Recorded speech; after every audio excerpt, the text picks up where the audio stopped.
A paz do Senhor Jesus, igreja. Que honra, que alegria. Podeis assentar. Faça isso glorificando a Deus. Isso, aleluia.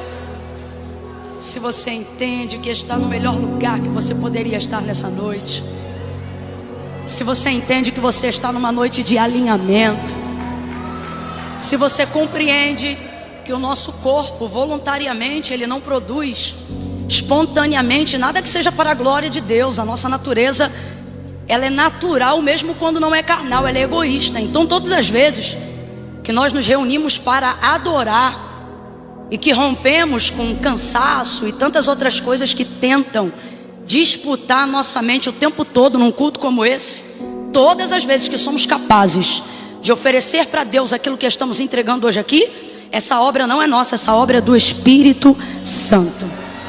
Eu queria dizer que você está alinhado hoje. Você não tinha que estar em nenhum outro lugar. Você está exatamente aonde você tinha que estar. E se você entende que isso não é um bordão para ganhar seu tempo, mas entende que isso é uma verdade, você vai reagir dizendo assim, ó: ainda bem que eu vi Jesus. Glória! Senhor, quem nos trouxe a essa casa. Oh, aleluia, aleluia, aleluia, aleluia. Oh, glória, aleluia. Eu tô muito honrada hoje. Quem me conhece sabe que eu não sei fingir costume. Vou até beber uma água que a língua tá colando no palato. Já viu, quando a gente fica nervoso, a primeira coisa que acontece é que a boca seca. Aí se a gente não ficar tentando buscar saliva de onde não tem, aí termina assim, ó. Já percebeu? Cola tudo, mano.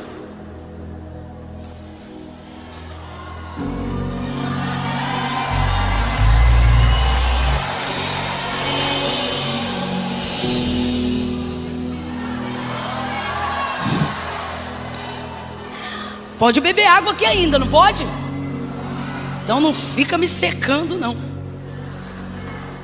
Que honra estar aqui nessa noite. Eu sei que não só essa noite, mas esses dias são dias muito especiais, não só para a Lagoinha, mas para a igreja brasileira que se sente representada pela envergadura daquilo que tem sido consagrado e oferecido ao Senhor.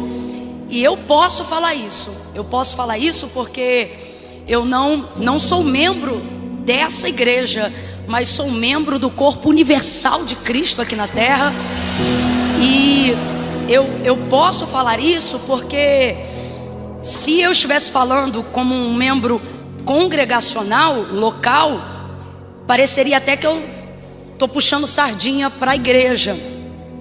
Mas como congrego em outra denominação, ganho mais autoridade para dizer o que vou dizer agora.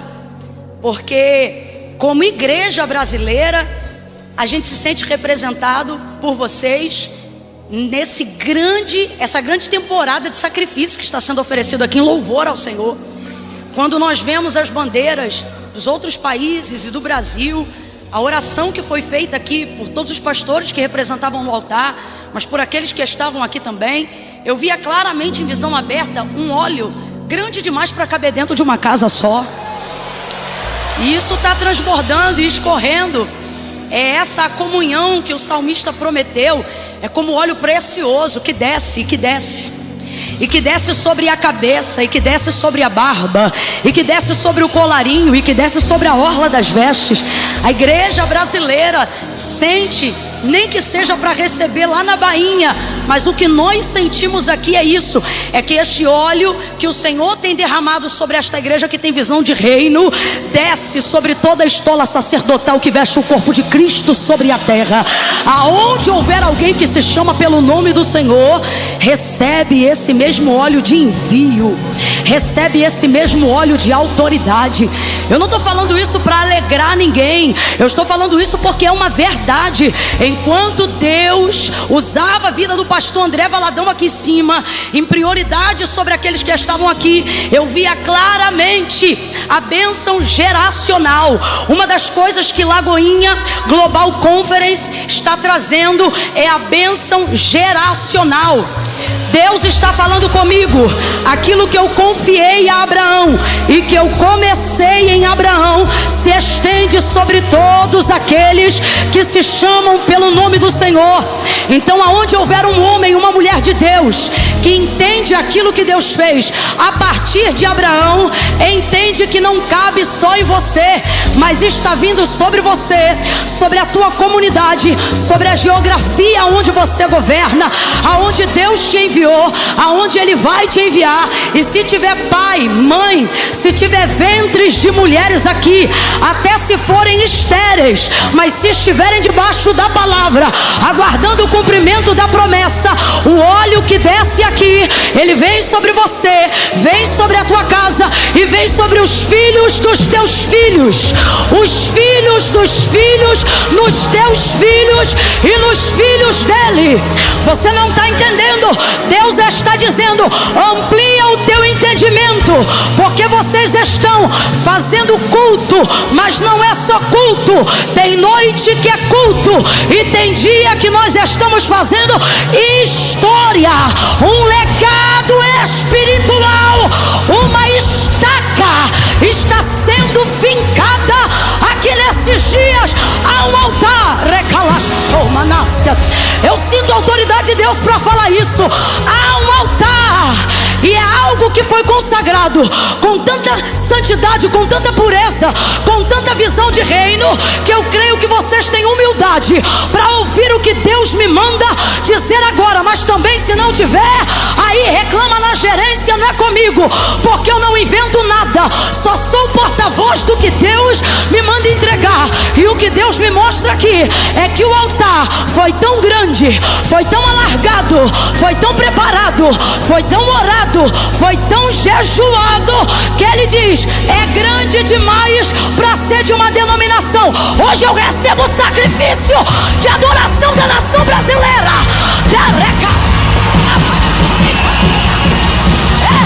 Entrega o louvor, entrega a honra, entrega a adoração. Diga para ele que é honroso, diga para ele que é honroso poder ser útil para tanta gente. Uracanaia sobria, rementre rebia, remaia sobria. Aleluia, aleluia. Ainda bem que eu vi Jesus. Aleluia. Eu quero, ainda antes de ministrar o texto que Deus me confiou e me impeliu para pregar nessa noite, pela misericórdia, dar testemunho dessa igreja. E agora me refiro restritamente à comunidade congregacional, à igreja local, ao trabalho minucioso que é feito em cada uma das igrejas que se chamam Lagoinha. Mês de outubro do ano passado, eu tive o privilégio de tirar um tempo ministrando fora. E nesse período, boa parte dos compromissos foi para atender as igrejas Lagoinha. Eu me senti até missionário quando é convidado pela igreja. Foi maravilhoso. Só que ocorre que eu entrei numa velocidade. Foi quase 7 dias, só Lagoinha, Lagoinha, Lagoinha, Lagoinha, Lagoinha, lá nos Estados Unidos e arredores. E é o povo de Orlando aí, Flórida, aleluia. Então eu comecei a ver muito de perto o desenvolvimento da igreja local nas suas minúcias. Todas as igrejas que ia mantinham o mesmo padrão de entrega de qualidade de serviço. Isso me agrada muito, me saltou imediatamente nos olhos, porque minha linguagem de amor é serviço. Não vou usar o tempo aqui agora falando das 5, mas para mim só de serviço dá jeito. E eu poderia provar biblicamente que a linguagem de amor de Jesus também era serviço, mas deixa isso para outro dia. E me chamou então logo a atenção, porque é a minha maneira de se comunicar, né? Eu acho que quem ama é útil, favorece.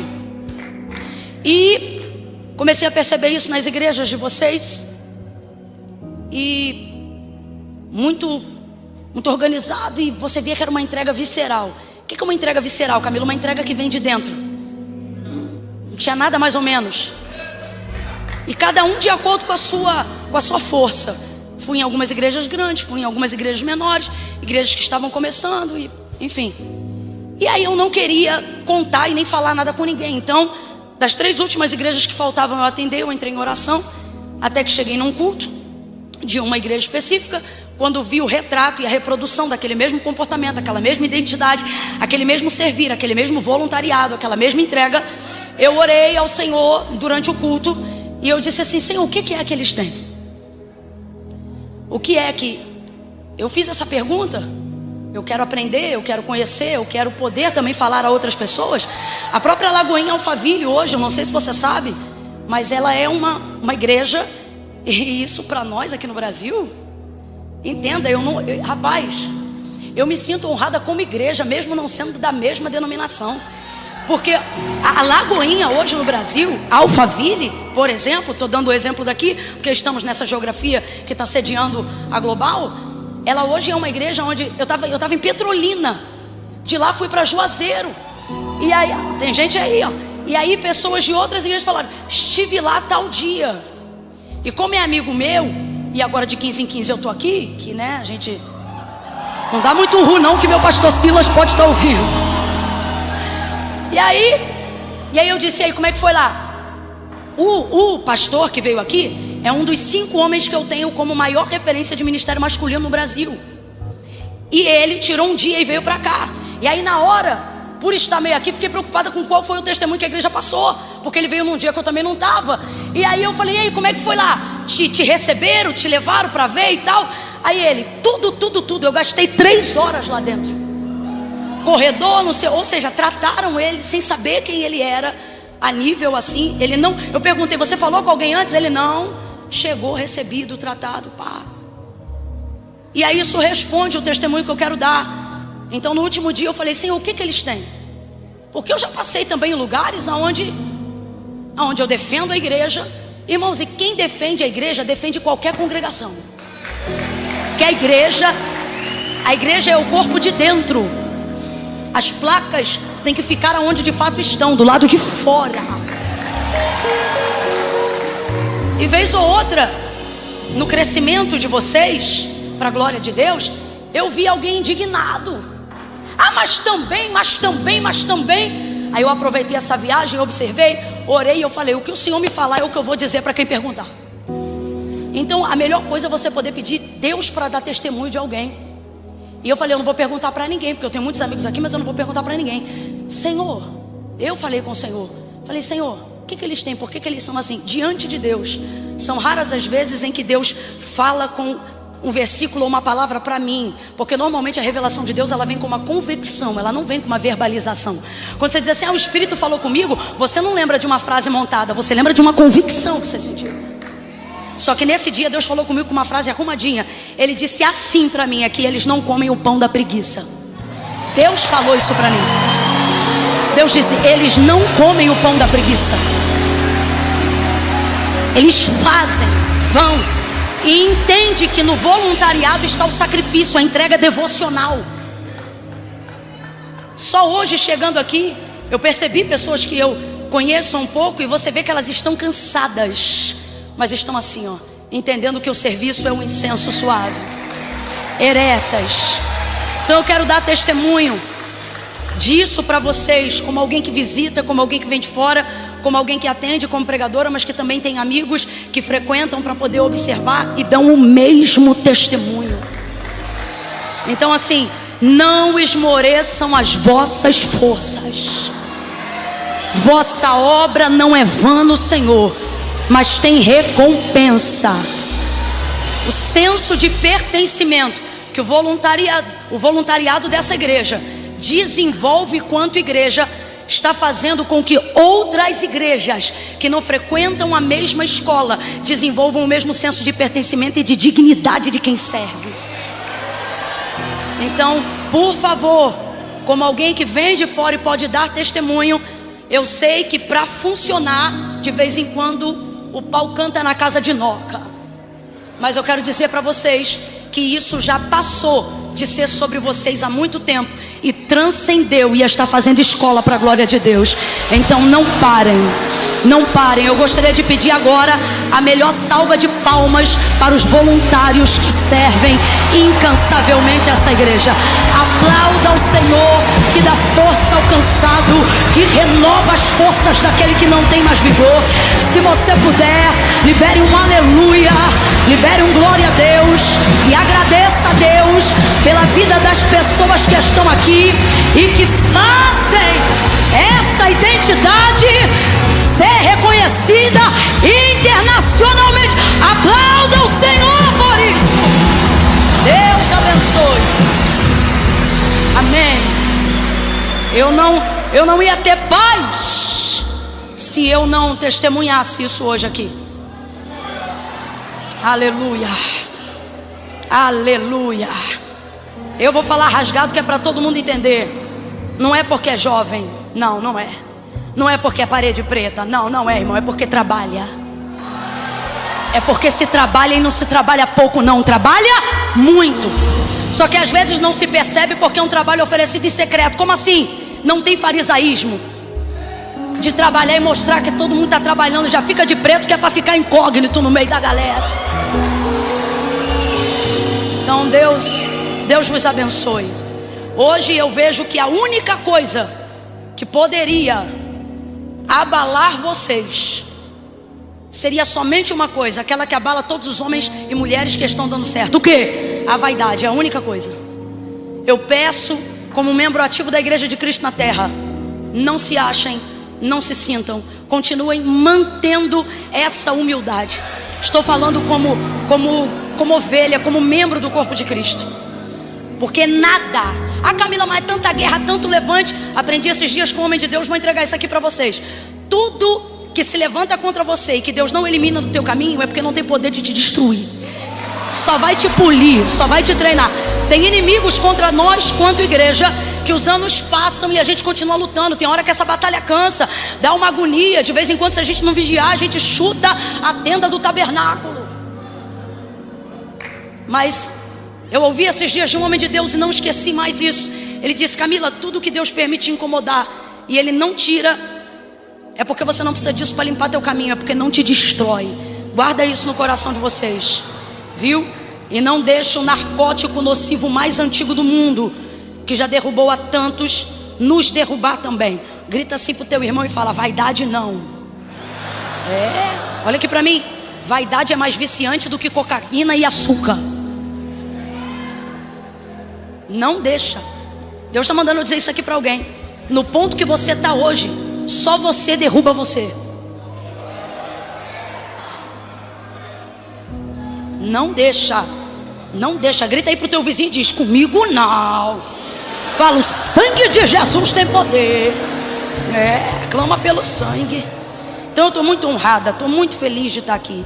Pastor Márcio Valadão, sua família, pastora Renata, pastor André Valadão, Cassi, Deus abençoe, viu? Eu olho para vocês, eu perco o direito de envelhecer em paz. Eu penso até assim, não vou fazer nada não. Aí quando eu vejo vocês, eu falo: eu vou fazer sim. Eu vou fazer alguma coisa, não posso ficar feia não. Deus abençoe a todos os pastores. Não vou falar o nome de todos para não errar, mas preciso mencionar pelo menos mais dois aqui. Pastor André Fernandes,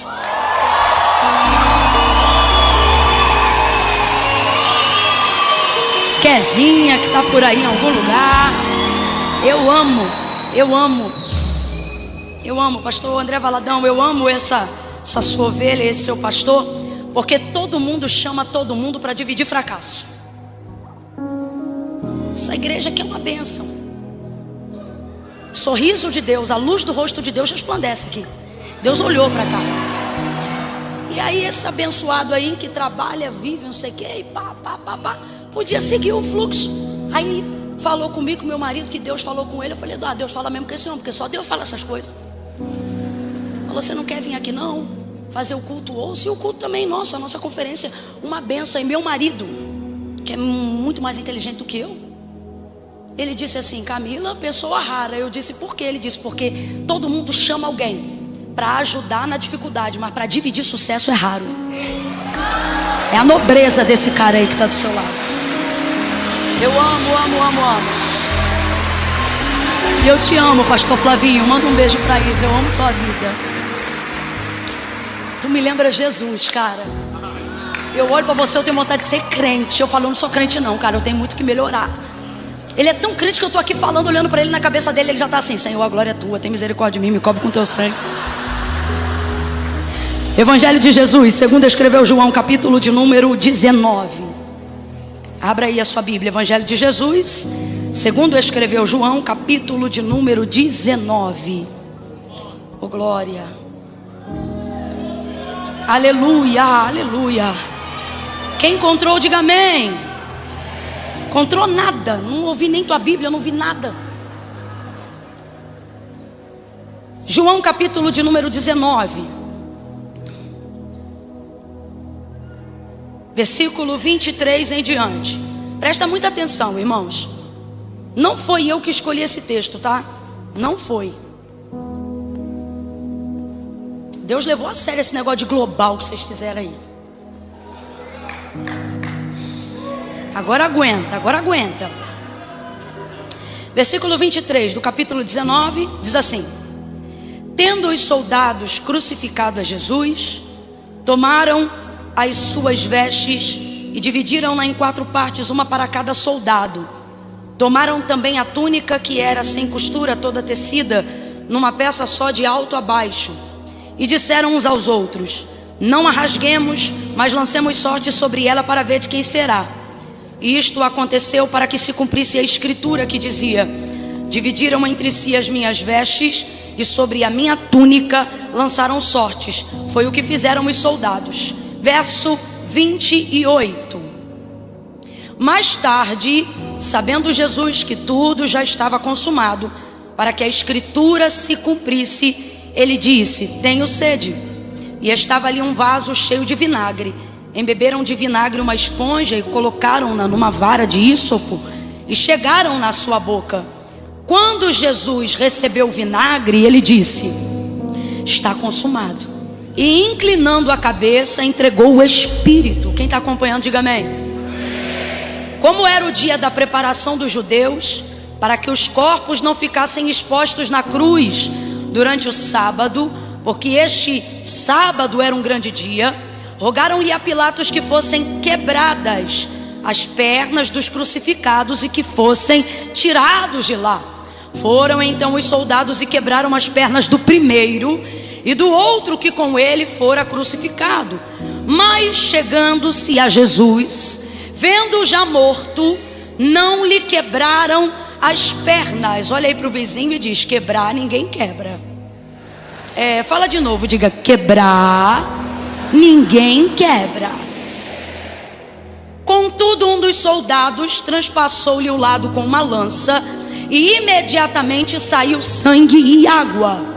Aquele que viu testificou que o seu testemunho é verdadeiro, e que é verdade o que ele diz, para que vós também o creiais. Estas coisas aconteceram para que se cumprisse a escritura que dizia: nenhum dos seus ossos poderá ser quebrado.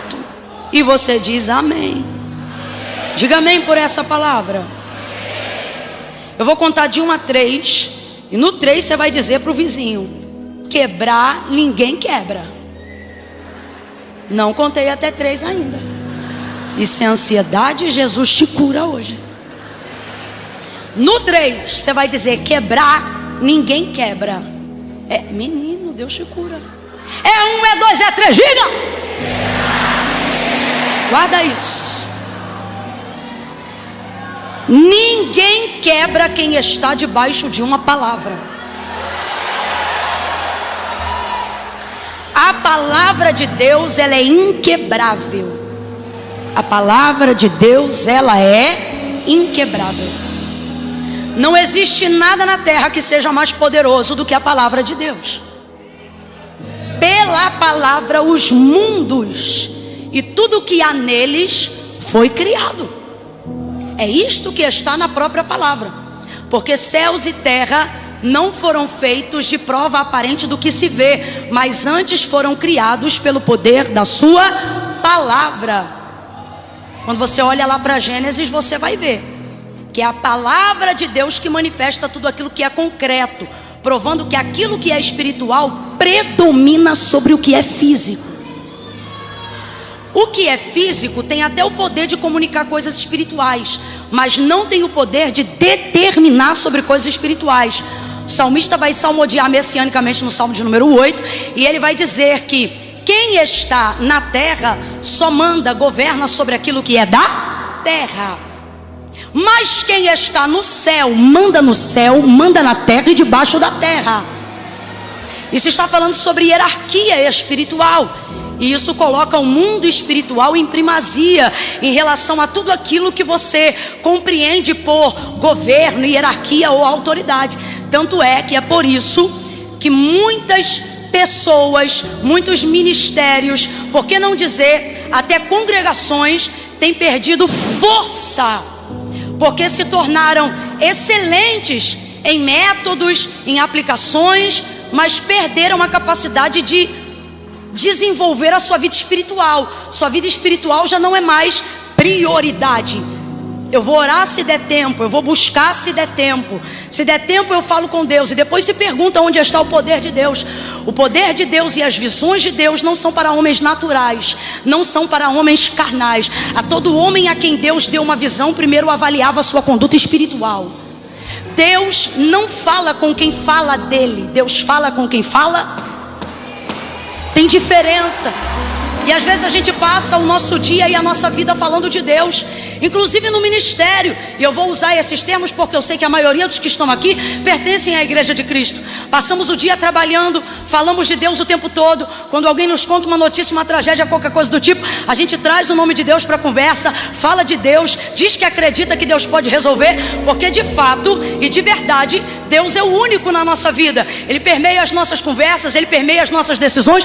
Mas por que não tem havido, da mesma maneira como já houve um dia, a operação do seu poder tão manifesto, tão revelado no nosso cotidiano e no nosso dia a dia? Porque mantemos a preservação de Deus como único, mas já não temos Deus como primeiro há muito tempo. Vamos falar a verdade. A verdade é essa. Só vai orar se der tempo, só vai buscar se der tempo. E Deus é espírito. Completa para mim, por favor. Deus é? Então você tem que tirar da sua cabeça a ideia de que o mundo espiritual pode ser terceirizado ou secundarizado. Deus é espírito. Então se tudo que eu tenho vem de Deus, se tudo que eu mantenho preciso de Deus, se toda a direção que recebo vem de Deus, quem deve ser prioridade na minha vida? Deus. Vamos lá? Quem deve ser prioridade na minha vida? Deus. E como eu priorizo Deus na minha vida? Através das minhas ações, priorizando a minha vida espiritual. Se eu priorizo a minha vida espiritual, então eu priorizo Deus. Eu não falo de Deus, eu falo com Deus. E começo a perceber a diferença de uma coisa e da outra. Você pode falar de Deus o dia inteiro, você pode cantar hinos para Deus o dia inteiro, e nada reverberará a nível de poder do que contato direto com Deus. Ele é espírito. Então quando eu organizo minha vida espiritual, tal espírito começa a predominar sobre todas as minhas atividades. Vamos falar rasgado que é para todo mundo entender? Somos bons de campanha, somos bons de propósito, somos bons de jejum de vez em quando. Somos difíceis de quê? De vida devocional. Aonde está a maior guerra dos crentes aqui hoje que querem vencer? Não é na parte financeira, você já sabe como dominar as finanças.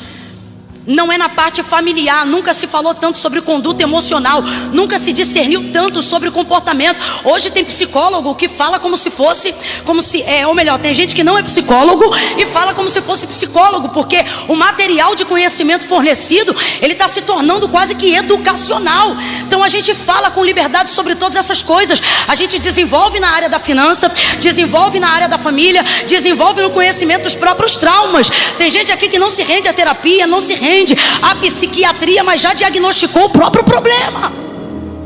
Agora, a vida espiritual não resolve. 90% do maior material distribuído hoje pelas editoras no nosso nicho cristão, a maior procura está em conduta devocional. Por quê? Porque as pessoas estão percebendo que elas têm sucesso financeiro, gestão de tempo, organização familiar, mas não conseguem se realizar. Por quê? Porque elas só governam sobre a terra. E depois que você conhece Deus, você quer viver a manifestação do poder de Deus. Por quê? Porque Deus faz o que o dinheiro não faz. Deus faz o que a família não faz. Deus faz o que o CNPJ não faz. Deus faz o que o CPF não faz. Deus faz o que o dinheiro não faz. Deus faz o que o médico não faz. Com todo respeito, Deus faz o que a psiquiatria não faz, o que a ciência não faz, a faculdade não faz. Deus faz o que o namoro não faz, a vida conjugal não faz. Então você dá um check em todas essas partes, mas no final do dia continua deprimido, sem realização. Por quê? Porque você buscou tudo que te realiza, mas não buscou Deus para realizá-lo. E homem nenhum se realiza sem realizar Deus. Homem nenhum rompe se não fizer aquilo que Deus o chamou para fazer. O maior índice de suicídio não está nas castas mais pobres, não está na classe baixa, está na classe média alta, provando que não é falta de coisa, não é falta de matéria, não é falta de dinheiro, não é falta de família que tem levado o homem a dar cabo da sua própria vida, mas é a falta de Deus. E talvez você está aqui nessa noite dizendo: ó, Camila, poxa, está vindo aqui dizer que a gente tem que buscar a Deus. É isso, porque a gente fala sobre isso, mas eu já disse a terceira vez e vou dizer a quarta: falar de Deus não é a mesma coisa que falar com Ele. E isso está acabando contigo.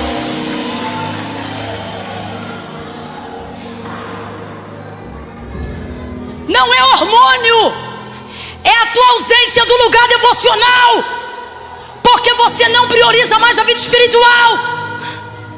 O mundo compete com a tua atenção, e você diz: daqui a pouco eu falo com Deus. Quando eu me mudar eu falo com Deus. Quando eu parar de beber eu falo com Deus. Quando eu parar de fumar eu falo com Deus. Quando eu largar os vícios eu falo com Deus. Quando eu casar eu falo com Deus. E Deus está dizendo: eu não acredito que você podia falar comigo agora, mas está dizendo que vai falar comigo depois. Camila, é que eu não me sinto santo o suficiente para falar com Deus. Vai jejuar todo dia, vai fazer propósito de Daniel, vai subir monte, vai descer, vai orar com a boca no pó, e nunca vai ser digno. Então, nosso mundo espiritual não está sendo consolidado. Há aproximadamente, eu estou falando porque eu debruço um pouco sobre o comportamento dos crentes e da igreja desde a década de 90. Eu não tive o privilégio de nascer no lar cristão, então eu precisei conhecer como a igreja chegou até aqui, o que ela desenvolveu. Eu estou falando a nível Brasil. E uma das coisas que eu percebo é que nós evoluímos em todas as áreas. Então por que a explosão de milagres, prodígios e maravilhas não está acompanhando isso? Porque a gente explodiu em todas as áreas, mesmo, menos na única que faz tudo funcionar: Deus. Deus é Espírito. Agora vamos lá, aonde o Espírito de Deus se manifesta? Na sua palavra. Eu vou te perguntar e você me responde se me ouviu bem. Aonde o Espírito de Deus se manifesta? De novo, aonde o Espírito de Deus se manifesta? Aonde Deus se revela? Vem, aonde Deus se revela? Por onde Ele se move? Qual é o único meio pelo qual Deus opera? Não, tem gente que ficou em dúvida agora, eu vou falar de novo. Qual é o único meio pelo qual Deus opera? Através da sua... Todo o restante é consequência de uma operação ou de uma palavra que foi liberada. Mas nenhum mover tem o poder de substituir aquilo que a palavra libera. Por isso a prioridade é a palavra. Quando João vai constituir a biografia ali no Evangelho, falando sobre Jesus, diferente de Mateus, de Marcos, ele vai estabelecer a biografia de Jesus escrevendo assim, ó: no princípio era o verbo. Ele não fala sobre Maria, ele não fala sobre José. Ele entende que a origem física e o entendimento de Cristo não começa no físico, começa no espiritual. O que acontece com Maria é a evidência de algo que foi absorvido no espiritual. Então ele não se poupa naquele momento, ou melhor, se priva naquele momento de falar de João, de falar de Maria, de falar de Gabriel. Ele vai no início, ele diz: no princípio era o verbo. O verbo estava com Deus, o verbo era Deus, nele estava a vida, e a vida era a luz dos homens. O que é verbo? Verbo é palavra. De quem João está falando? De Jesus. Então o que ele está dizendo? Que a consciência de existência de Cristo para João e para a humanidade não parte a partir, se esforça, porque para assistir Vingadores, que é 3 horas, você não foi no banheiro. Então bota essa cabeça para funcionar, essa massa cinzenta para funcionar. Ah, Camila, mas não adianta falar muito, porque depois de 40 minutos ninguém presta atenção em mais nada. Eu não estou pregando palestra, eu vim falar da inerrante, mais penetrante do que qualquer espada de 2 gumes. Não compare a palavra de Deus à palestra motivacional. Eu não estou comprometida com a tua expectativa, eu estou comprometida com a ordem que Ele me deu nessa noite. E Ele disse: pregue a minha palavra. Então se esforce, porque reino de Deus não se toma por osmose. É força, é disposição. E às vezes nos falta. Eu me incluo. Eu só estou com o microfone, mas eu estou dentro do rolo todo, tá? E só falo com autoridade porque me dói tanto quanto em qualquer um e tenho talvez a mesma consciência. Ok? E por que temos essa dificuldade? Porque espiritual não é mais prioridade. Homens espirituais viraram chacota. E os crentes do próprio meio reproduzem a brincadeira de línguas estranhas e ensinam os filhos a fingirem que dão lugar. Depois não entendem porque eles não são batizados com o Espírito Santo de verdade. Mundo espiritual, do Deus que é espírito e que só pode ser compreendido em espírito. Deus só pode ser compreendido em espírito, só pode ser recebido em espírito e só pode ser vivido em espírito. O que foi que Jesus deixou claro? A hora chegou, já vem, que os verdadeiros adoradores em João 4 é pecador arrependido, não é glória a Deus, aleluia, nem hino não. Em que os verdadeiros adoradores adorarão ao Pai em espírito e em... Então como é que se recebe Deus? Em espírito. Como é que se entende Deus? Em espírito. Como é que se cansa sabedoria ao conhecimento de quem Deus é? Em espírito. Agora volta onde eu parei. E Deus se revela por intermédio de quê para ser conhecido? De quê? De Instagram? De Facebook? De Mark Zuckerberg? Aí depois não entende, porque tem uma unção que evidencia, tem um chamado que não se cala, mas não tem comunicação, não recebe direção, anda perdido. E por que anda perdido? Porque você tem tudo, mas não fala com quem te deu tudo. Então você tem tudo, mas não sabe usar nada. Ocorre então que João vai revelar para nós que aquilo que é espiritual vai determinar sobre o físico. Vamos lá? Aquilo que é espiritual determina sobre... Quando você tem uma palavra, você não tem algo físico, porque a palavra de Deus também não é física. Quando você libera uma palavra de Deus, saem letrinhas da sua boca concretas? Não sai um hálito, sai um sopro, mas não sai nada, porque a palavra de Deus também é invisível. Então Deus se revela de maneira invisível como Deus Espírito através da sua palavra. Palavra essa que é falada por nós fisicamente, mas que não pode ser vista. Em João então ele vai dizer: no princípio era o verbo, palavra. No princípio era o verbo estava com Deus e o verbo era Deus. De quem ele está falando?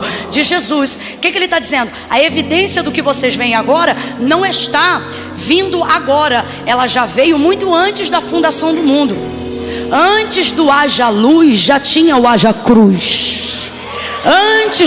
Alguém pensa que por causa do pecado, porque Eva pecou, porque quando eu chegar no céu eu vou dar na cara de Eva, porque eu também vou brigar com Adão. Irmão, você pode brigar pelo trabalho, pelos cardos, pela dor no parto, aí é tudo responsabilidade dele, dela, da serpente, daquela loucura toda que aconteceu no início. Agora, a obra de Cristo não dependeu de pecado para acontecer. Deus não é pego de surpresa. A Bíblia diz que o cordeiro já estava preparado antes da fundação do mundo. Por isso não tem pecado seu no físico, e não tem destruição sua no físico, que para cada erro que você cometeu, a palavra de Deus não possa restituir, restaurar, reconstruir, levantar. Então nós dependemos da palavra como o ar que nós estamos respirando, porque é esta palavra que manifesta governo sobre o físico. Físico que pode estar abalado, físico que pode estar destruído, físico que pode estar falido. Só que isso só vai se evidenciar aqui quando priorizarmos no mundo espiritual. No princípio a terra era sem forma, vazia, não havia nada. O texto diz que o Espírito de Deus se movia sobre a face das águas. O Espírito de Deus, quem me conhece sabe, eu amo esse texto por causa disso que eu vou dizer agora, porque isso evidencia a força da palavra. Escute, não tem nada, tudo em trevas. E quem está se movendo? O Espírito de... Vamos lá, o Espírito de... Espírito de Deus está se movendo. O Espírito é de quem? O Espírito é de quem? E o texto diz que ele está se movendo no abismo, aonde só havia águas e estava em trevas, porque não havia nada, não havia luz no mundo. Mas o Espírito de Deus está se movendo no meio das trevas. De fato não há lugar que Deus não entre, não há cativeiro que Deus não entre, não há trevas que assuste Deus, não há obra de encantamento, malignidade, satanismo, não há cultura, não há demônio que tenha o poder de impedir o mover de Deus. Deus entra onde quer, do Senhor é a terra, a sua plenitude, o mundo e aqueles que nele habitam, porque ele fundou sobre os rios, ele estabeleceu sobre os mares, é tudo dele. E ele está dizendo, é meu e a escritura está no meu nome, fui eu que... Deus entra aonde ele quiser, ele entra e ele se move, ele está se movendo. Agora veja, Gênesis 1, vem comigo. Ele está se movendo, mas não está fazendo nada. Mas é Deus que está se movendo. Está se movendo, mas não está fazendo. Está movendo, mas não tem sol. Está movendo, mas não tem lua. Está movendo, mas não tem estrela. Está movendo, mas não tem separação entre dia e noite. É um mover. Deus está se movendo, mas não faz. Bora! Deus está se movendo, mas não faz. Não faz. Rapaz, você pode rodar, pode pular, pode cantar, pode pregar, debaixo de um mover que pode ser até de Deus, mas isso não transforma. Eu estou te falando a real, estou trazendo nenhuma revelação não, só estou pregando o que está escrito no texto. O mover pode ser de Deus, mas ele não tem realização transformadora. E por que não tem? Porque o princípio pelo qual Deus quer que nos movamos é o mesmo princípio pelo qual ele opera. Vamos lá? Deus poderia respirar e fazer tudo o que existe e havia numa respiração? E se ele não quisesse manifestar nada, nem espiritualmente nem fisicamente, se ele só pensasse e projetasse, poderia ter criado tudo o que existe e há do mesmo jeito, sim ou não? Mas por que ele fez do jeito que fez? Respeitando o tempo, respeitando o dia, mas acima de tudo, trazendo o maior princípio que Gênesis aplica.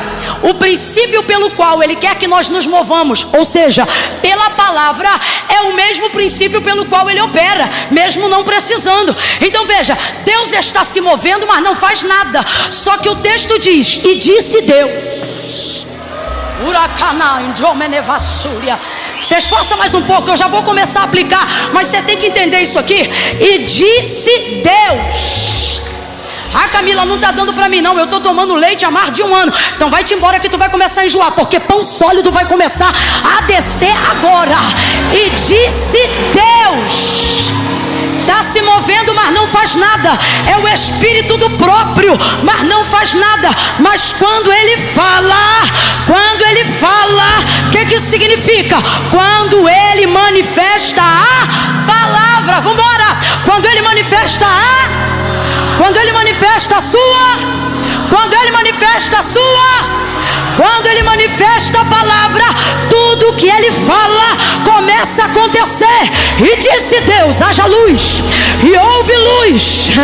E disse Deus, e ele começa a falar. E à medida que ele vai falando, ele vai trazendo à existência tudo que não existe pelo poder da sua palavra. É o Deus Espírito mostrando para nós que quem estiver em espírito e em verdade manifestará o poder que ele tem. De igual forma, é ele dizendo, eu me movo pela minha palavra. Se em espírito você se mover pela minha palavra, João 15 entra em ação. E o que está escrito lá é tudo que pedirdes recebereis vezes. Mas o que ele diz antes? Ele diz: meu pai é o agricultor, eu sou a videira. Toda vara que está em mim e dá fruto, eu podo para que dê mais fruto. A que não dá fruto eu corto e lanço no fogo. Estai, pois, em mim, e as minhas palavras em vocês. Porque se vós estiverdes em mim, e as minhas palavras, abre a boca, e as minhas, completa, e as minhas estiverem em vocês, pedireis o que quiserdes. Rapaz, moça, o negócio é tão sério que tem gente que confunde isso com o texto de Tiago, quando ele diz: e tudo que pedirdes em oração crendo, eu farei. Ou: e tudo que pedirdes em oração no meu nome, o meu Pai vos concederá. Só que o texto de João 15 não fala em meu nome. Ele diz assim: se vocês estiverem em mim e minhas palavras estiverem em vocês, pode olhar em casa. Ele diz: e tudo que pedirem, tudo que pedirem. Eu não estou dizendo que você não tem que falar em nome de Jesus, não. Eu só estou dizendo que, como disse João, a palavra revela Cristo, e Cristo revela Deus. Quando você está em espírito com Deus, você entende que Cristo e o Pai são um. Então quem fala o que Deus fala, fala Cristo. Quem fala o que Cristo fala, fala Deus. Quando se fala em nome de Deus, protocolos se quebram e palavras imediatas saem junto com aquilo que a boca está dizendo. Quais são os homens e mulheres a quem Deus conferiu esse poder? Aqueles que estão em espírito, aqueles que conhecem a palavra que foi dita. Quando eles abrem a boca, você nunca viu Jesus dizer assim: ó, seja curado em nome de Deus. Nunca viu. Nunca viu. E quando o povo puxava os enfermos para perto, para a sombra de Pedro se manifestar sobre eles, Pedro orava pelos enfermos? Pode olhar o texto. Ele não fazia isso. Era em espírito. A palavra que ele vivia era a palavra que se movia onde ele andava. Se vós estiverdes em mim, e as minhas, vem, e as minhas, bora, e as minhas. Agora vamos lá. De quantas maneiras você pode estar em Deus? De várias. Você pode estar em Deus cantando, você pode estar em Deus orando, você pode estar em Deus num culto aqui agora, mesmo não sendo crente, mas já sentiu a presença de Deus, porque você está em Deus. Não perde o fio da meada, não. Olha para mim. Você está em Deus, já chorou, já cantou, já profetizou, porque você está em. Então o que ele está dizendo? As varas estão na videira de muitas formas, mas a videira só está nas varas de uma só. Vou falar rasgado, que é para quem está achando que amigo do evangelho entra no reino do céu, botar o nome no livro da vida hoje. Você pode sentir Deus, falar com Deus e ser abençoado por Deus de muitas formas. Só que Deus só se vê em você de uma única forma. Ele está dizendo: em mim você pode estar de diversas formas, mas eu só te reconheço de uma. Se eu olhar para você e eu ver que em você está a minha. Se você não cumpre a minha palavra, se você não vive a minha palavra, se a minha palavra não é verdade no seu interior, você vai andar comigo, falar comigo, vai sentir a minha presença, mas naquele dia eu não te identificarei como sendo meu, porque você me conhece, mas eu nunca te reconheci. Você falou no meu nome, cantou no meu nome, pregou no meu nome, expulsou demônio no meu nome, e o dom funcionou, a unção funcionou. Por quê? Porque você se identificava, mas eu não me identificava. Por quê? Porque você usou o que eu tinha, mas não havia nada em você para que eu pudesse usar como eu queria. O que isso significa? Entenda. Deus se move pela sua palavra. Irmãos, Deus não tem fechamento com Camila. Deus não tem fechamento com o pastor André Valadão. Deus não tem fechamento com o pastor André Fernandes. Eu e Deus sou assim. Bota eles para caminhar contrário à palavra, para ver se Deus fecha com ele. Sobe eu aqui e falo o que eu quero do meu coração, ou uso o microfone para ofender, para ver se alguém fica sentado depois de 10 horas da noite ouvindo uma pregação textual dessa maneira. Ninguém aguenta. Deus está dizendo: eu não fecho contigo, eu fecho com a minha palavra. Então o que ele está dizendo? Fecha com a minha palavra, que eu fecho contigo. Pega na mão de alguém, que eu estou sentindo uma autoridade tão grande aqui. Não pergunta se pode, não. Cata a mão de alguém aí agora. Pega na mão dessa pessoa e grite assim para ela: palavra, palavra, palavra. Sabe de onde veio o avivamento? Como nunca. Da América Latina. Venezuela vai soprar vento de avivamento. Colômbia vai soprar vento de avivamento. Camila, você está falando da Venezuela e lá está difícil. É na noite mais escura que a luz mais reflete o seu brilho. Por quê? Porque o povo vai ler a Bíblia e orar como nunca. Olhe para cá. Porque oramos, ou aos que oram, porque orações não são mais respondidas. Porque não se ora a palavra, se ora a vontade. Deus não tem compromisso de corresponder vontade. Outra, Deus não tem obrigação de fazer cessar sofrimento. Escapistas do sofrimento. A geração que foge do sofrimento não conhecerá poder de Deus. Geração que sofre, que foge de perseguição, não conhecerá poder de Deus. Geração que é neutra não conhecerá poder de Deus. Poder de Deus é para quem vai para cima. Poder de Deus é para quem dá a palavra, doa quem doer. Poder de Deus é para quem não nega Cristo diante de nada e de ninguém. Você vai viver poder. Se não tiver medo de se associar à palavra, então Deus fecha com a sua palavra. Aqui, veja os príncipes do Antigo Testamento citados por Isaías: Noé, Daniel, Jó. Veja Elias. Veja Moisés. Por que com Deus, por que com esses homens eles falavam agora e Deus respondia agora? Por quê? Me mostre um deles orando vontade. Não, mostra para mim aí. Há algo em comum na fala de todos os homens que falavam com Deus de perto.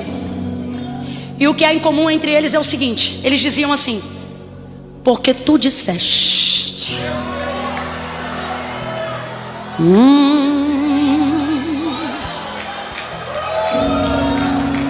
Eu estou sentindo uma autoridade de Deus tão grande.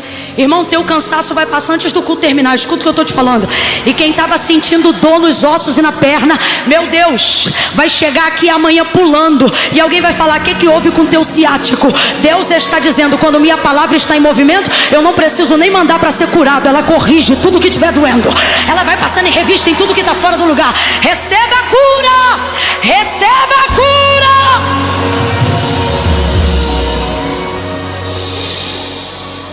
Tu disseste. Como é que Moisés, rapidinho aqui para a gente entrar no texto, aqui não demora não, a introdução é maior do que a aplicação.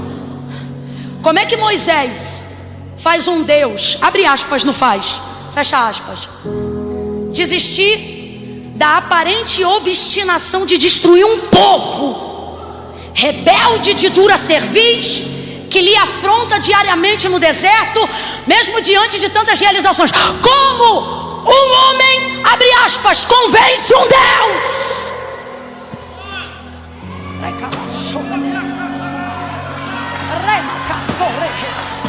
Ah, não. Parece loucura o que eu vou dizer. Para quem quer falar mal de mim já vai falar, mas para quem entende eu não preciso explicar. Como é que uma cananeia em Mateus 15, 21 faz um Deus operar na vida de um endemoniado que não reconhece ele como nada? Deus está dizendo para nós: eu dei para você todo o poder de me convencer. Não, isso é poético. Se você pegar, você está negligenciando a tua vida espiritual. E você não entende que a batalha para você não orar, ela acontece por um motivo. Qual? Deus não usa métodos, Deus usa pessoas. Então se você começar a buscar a Deus, você vai ser um convencedor. Não, você não está entendendo. Você lembra de Deus decidido a destruir Sodoma e Gomorra com Ló dentro dele? Só que aonde ele foi ter a conversa? Pastor André, eu nunca entendi isso. Deus tem o céu, Deus tem o trono, mas ele vai conversar sobre a destruição de Sodoma e Gomorra no quintal de Abraão. Ele quer ser convencido. Deus está passando perto da tua casa. Os arrepios que você sente, as batalhas espirituais, os sonhos que você não discerne, é Deus dizendo: eu estou te visitando porque eu quero que você me convença. Me convença que eu tiro ele da Cracolândia. Me convença que eu restauro o teu marido. Me convença que eu te mostro que o álcool não é nada. Me convença que a depressão sai e eu entro. Me convença. Deus vai conversar sobre a destruição de Sodoma e Gomorra na proximidade de onde Abraão estava. Ah, pelo amor de Deus, você está brincando comigo? O dono do universo vai escolher o quintal da minha casa para falar de um assunto e de uma decisão que ele diz que já tomou? Por que isso? Aí o texto diz que naquela época, já mais de 20 anos, né, Abraão é tido pela galeria dos heróis da fé como amigo de Deus. Isso é vida espiritual, isso é devocional em dia. É Deus dizendo: já tomei decisão, mas quero conversar perto de você para ver quem. Ah, povo meu, diz o Senhor, se você soubesse o tanto que eu lhe tenho em estima, você conversava mais comigo ao invés de botar tudo no grupo de WhatsApp. Aí Deus diz assim: Moisés, eu vou destruir esse povo todinho. Nós vamos fazer um novo povo. E ele diz assim: como vai ficar? Estou parafraseando. Como vai ficar o que tu disseste a Abraão? Aí ele diz assim: a partir de você eu vou levantar uma nova geração. Eu não quero mais esse povo andando com a gente. Rapaz, Deus não quer mais andar com o povo. Deus não quer. Só que Moisés é líder. Como é que você sabe que um líder é um líder? Quando Deus quer destruir o povo dele e ele não diz vamos, ele diz: espera aí, calma aí, deixa eu falar com você só um minuto aqui. Aí você entende por que Deus flameja aquela sarça e diz: é você. Eu não sei falar, mas é você. Porque quando eu te provar naquele deserto, eu não vou ver um gago, eu vou ver um líder lutando pelo seu povo. Você acha que é o governo que decide a destruição do Brasil? Deus está dizendo: se um joelho se dobrar e disser: Senhor, o Brasil tem dono, o Brasil tem um Senhor. Você está achando que isso fica voando no céu? Aí Deus vai dizer assim para ele: eu vou acabar com todo mundo aqui. Estou parafraseando, tá, gente? Nós vamos acabar com todo mundo aqui. Aí ele diz assim pela segunda vez: e como ficará o que tu disseste lá no Egito, quando o faraó ver que o Senhor destruiu aqui o povo que tu disseste que ia fazer herdar a terra que jurou aos seus pais que lhes daria? O que eles dirão? Olha o que Moisés está dizendo. O que eles vão dizer de ti? Quando você tem a palavra de Deus, abre aspas, tá? Tua luta é pelo que Deus disse, não pelo que tu quer fazer. E é isso que te dá autoridade para chegar diante de Deus, sabendo que você vai levar o que pediu. Por quê? É a mesma coisa de chegar e dizer assim: eu não vim te pedir nada do que eu quis, eu só vim falar o que tu me disse.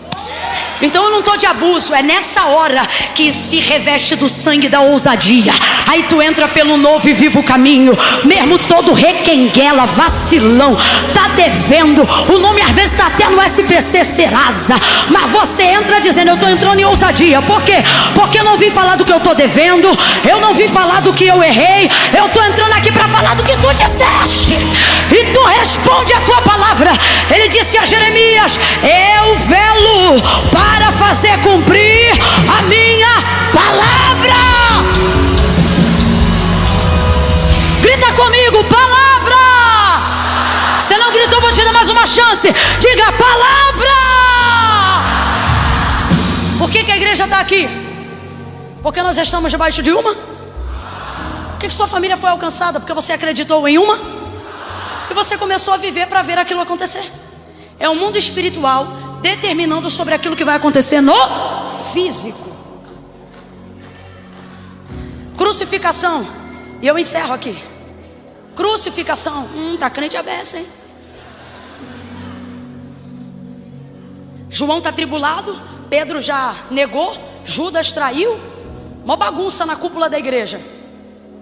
Ministério revoltado, fofoca. Um trai, outro nega. Rapaz, a igreja é um negócio maravilhoso demais. E interessante que foi Deus que escolheu, Jesus que escolheu cada um. Ele escolheu o traidor, ele escolheu o sanguíneo, ele escolheu o medroso. João bipolar. Ele que escolheu. Porque ele não vive de acordo. Nossas realizações não tem a ver com a nossa capacidade, tem a ver com a capacidade que a gente tem de acreditar no que ele falou. E quem mais além de nós acredita no que ele disse? Ele. Então é por isso que ele te chamou mesmo esquisito. Não é porque ele acredita em você, é porque ele acredita isso na palavra que ele te deu. Aí veja, Naquele contexto louco, só um vai com ele até o final, que é o João. Maria está chorando copiosamente, como se não soubesse que ele foi preparado para aquele dia. Só que saber o que vai te acontecer não te poupa o sofrimento, só te preserva a sanidade mental, mas não te poupa do sofrimento. Então ela está chorando copiosamente, aquela loucura, irmão, do Calvário, treva, aquela coisa toda, no meio daquela muvuca. João desesperado, Maria desesperada, os outros fugidos, e João tranquilo, porque vai acontecer uma coisa muito louca com ele. Enquanto todo mundo pensa, morreu um inocente, está sendo assassinado o herói que fez a gente vender tudo que a gente tinha para andar atrás dele. Rapaz, para pensar. Imagina que tu largou tudo e de repente a causa de tudo que você largou está diante de você detonado. A cabeça começa, era mentira, é verdade? É ele, não é? Para onde eu vou voltar? Guerra, terror psicológico. Maria gritando, chorando. Jesus teve que promover uma adoção imediata entre ela e João, para que ela não ficasse sem senso de pertencimento. Só que ela tinha outros filhos. Só que ele sabia que o que estava acontecendo ali precisava ser sanado imediatamente. Enfim, nada do que eu falar aqui vai se comparar à realidade do Calvário. Eu quero que você entenda que é o ápice do sofrimento, é o auge da dor. Olhe para cá. É um momento de maior angústia e agonia. Era uma tormenta antecipada, prevista. Foi horrível. Foi horrível. A dor não doeu menos porque ele era o Filho de Deus. Me irrita ver crente dizendo: ah, mas ele era o Filho de Deus. Que vontade de tacar o microfone na sua cabeça. Não doeu menos porque ele era o Filho de Deus. Doeu mais porque era. Não havia nele pecado. Quando você sofre mais? Quando alguém te acusa do que você fez, ou quando você é acusado do que sabe que não fez? Onde mora a revolta? Eu estou falando de um momento de trevas. Complete, por favor. Estou falando de um momento. Só que eu já disse e repito que é nessa hora que a luz mais brilha, sim ou não? Está todo mundo desesperado e angustiado. Só que o texto vai dizer que João vai perceber uma coisa que ninguém percebeu. E por que ele vai perceber o que ninguém percebeu? Porque ele guardava uma palavra que na hora do desespero ninguém guardou. Ele guardava a fala do profeta Isaías. E o profeta Isaías deixou escrito e descreveu cada segundo de episódio dolorido do Calvário, dizendo absolutamente tudo o que aconteceria com Jesus, como se o próprio Isaías estivesse vendo na hora que fosse acontecer. Então ele viu tudo. A partir dos 7 aos 9, há uma insistência de uma decoração em textos messiânicos na cultura judaica. Então João tem de cabeça o que o texto dizia. A palavra de Deus é viva. Na hora que ele mais precisou, ele não precisou sacar essa palavra. Essa palavra estava dentro dele, porque o judeu cresce tendo que gravar aquilo. Então na hora que a necessidade se apresentou, quem saltou dentro dele? A palavra. Então ele escreve o texto de Isaías. Ninguém mais faz isso. E por que ele fez isso? Porque enquanto todo mundo estava atormentado no Calvário, incluindo o próprio Filho de Deus que estava entregando a sua vida, João começa a olhar, e enquanto alguém vê tortura, enquanto alguém vê destruição, enquanto alguém vê injustiça, João começa a trazer para cada episódio a citação do texto de Isaías. Por isso, por 3 vezes no texto do capítulo 19 vai se afirmar o seguinte: e isto aconteceu para que se cumprisse a escritura. Só para a gente entender legal, vamos falar a palavra, tá bom? Palavra é a palavra de Deus. O que ele está dizendo é de Isaías. Então troca escritura por palavra. Então cada coisa que acontece ali, enquanto alguém se descabela, enquanto o outro chora, enquanto o outro foge, enquanto o outro trai, enquanto tem trevas, raio tocando na terra, soldado caindo, enquanto um monte de coisa está acontecendo, João está ali, ó, dominando sobre o ambiente. Você não vê João se descabelando, você vê ele se preparando para receber Maria a partir daquele dia em sua casa, como se fosse sua mãe. Rapaz, o cara está governando no maior caos. Não, eu não estou viajando na maionese não. Chegando em casa, olha o texto. Rapaz, é soldado falando, multidão gritando, é fariseu, sacerdote, indo para cima de Pilatos, é documento. Rapaz, é um rolo. E João, tá vindo túnica, vamos rasgar, vamos dividir, vamos lançar sorte. E João, vamos fazer assim, vamos fazer assado. E João, isso aí é a palavra. Dividiram entre si as minhas vestes, ó, e sobre a minha túnica lançaram sorte. É por isso que ele não pega uma marreta e dá na cabeça de um soldado. O que você não faz por quem você ama? Eu já vi cena de mãe entrar na frente de fuzil, com o sangue quente, e dizendo, vou matar teu filho. Ela entrar na frente e dizer, meu filho tu não mata. Rapaz, o que a gente não faz por quem a gente ama? Por que quem está ali não toma nenhuma reação abrupta? Reação abrupta não é programada. O emocional vai na frente, a razão chega depois. Por que está tudo sob controle? Porque tem um homem ali que enquanto tudo está desgovernado, ele detém o discernimento do episódio. Isso aqui não é vingança, isso aqui está acontecendo por causa da... Isso ali não é ódio não, isso aqui está acontecendo por causa da... Aquilo ali não é perseguição não, isso ali está acontecendo por causa da... Não, isso aqui não é zombaria não, isso aqui está acontecendo por causa da... O negócio que a gente está falando aqui é tão forte, tão forte, tão forte, que todos os outros pecados da humanidade, para aqueles que recebem Cristo, recebem com Ele o perdão dos seus pecados. Mas esses soldados, de acordo com a escrita do texto, Jesus vai ser categórico antes de morrer, dizendo assim, Pai, perdoa-lhes este. Há um perdão que é liberado para eles antes do derramamento do sangue, porque Jesus entende que o que eles estão fazendo, não estão fazendo só por coordenação de maldade, mas estão fazendo porque eles, sem saber, estavam executando a palavra do profeta Isaías. Então até Jesus libera esses caras. Os que queriam enfiar lança e enfiaram, os que queriam dividir as vestes, os que queriam rasgar a túnica. Quando você sabe qual é a palavra que está sobre a sua vida, o teu opositor não lança ódio em você, porque você tem governo até sobre aquilo que de mal ele faz contra você. Tem alguém ouvindo o que Deus está dizendo aqui? Porque Deus me trouxe hoje aqui para dizer, primeiro eles fazem, depois eu faço, e depois a palavra faz. Vem comigo, diga, eles fazem. Eu vou encerrar aqui e diga, eles fazem, eu faço, a palavra faz. De novo, porque se você guardar isso, você não vai mais discutir em WhatsApp, você não vai mais bater boca em Instagram, e você não vai mais estragar o Natal de ninguém. Abre de novo a tua boca e diga, eles fazem, eu faço e ela faz. Você vai entender. Primeiro diga, eles fazem, eu faço e ela faz. Ouça, os soldados pegam a túnica, deixam ele nu. Vergonha. Jesus merecia isso, gente? Jesus merecia isso? Não só pegam como zombam. Vamos dividir, vamos lançar, vamos fazer, vamos acontecer. João, dividiram entre si as minhas vestes, e sobre a minha túnica lançaram sortes. É o que diz a palavra do texto de Isaías. Ele lembrou, resolveu. Então primeiro eles fazem. Quando você está debaixo de uma palavra, todo ataque é coordenado.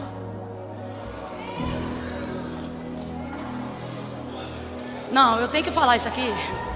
Você está no meio do maior calvário, você está no meio do maior caos, você está no meio da maior cruz, afronta, perseguição, pererê, parará, pão duro. E você pensa que desordem, é um traindo, o outro negando, é a família se acabando, é um assim, é outro assado. E o Espírito Santo está dizendo, se tu lembrar da palavra, aonde todo mundo vê caos, tu vai ver a batuta da orquestra desse negócio na minha mão. Eu estou sentindo uma graça de Deus tão grande aqui. Meu Deus. Tem alguém aqui dizendo, Camila, o diabo está furioso. Deus me manda te lembrar, aquele que é de Deus o maligno não toca. Essa obra é do Espírito Santo, é a palavra de Deus em movimento. E o que você chama de caos é o maior momento de revelação daquilo que Deus está operando.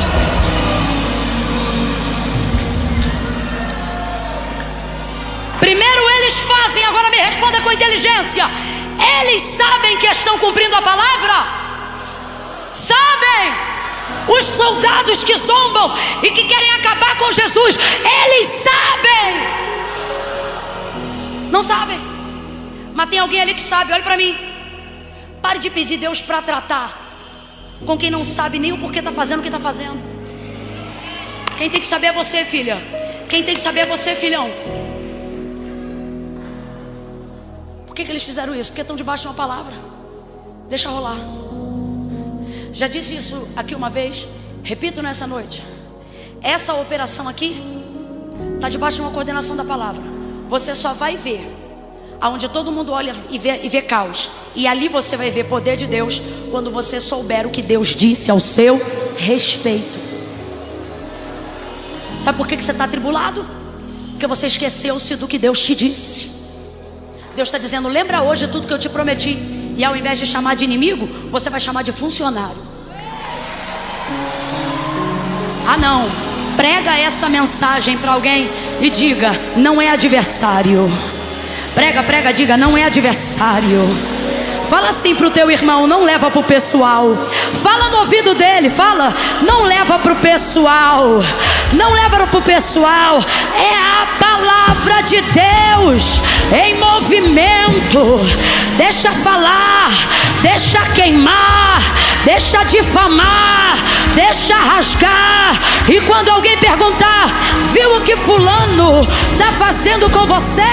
Você vai dizer, não, eu só vejo a palavra se cumprindo. A palavra se cumprindo. A palavra se cumprindo. A palavra está se cumprindo. A palavra está se cumprindo.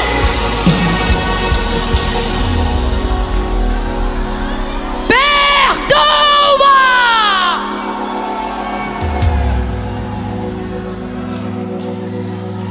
Assim responde Deus a pergunta de alguém: perdoa-lhes.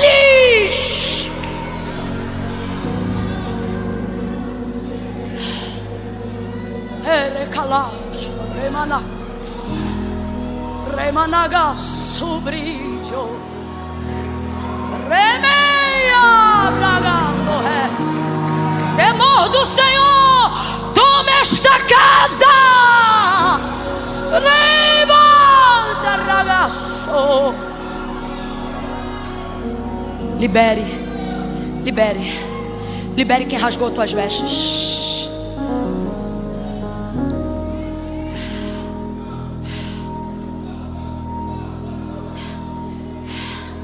Perdoe o Supremo.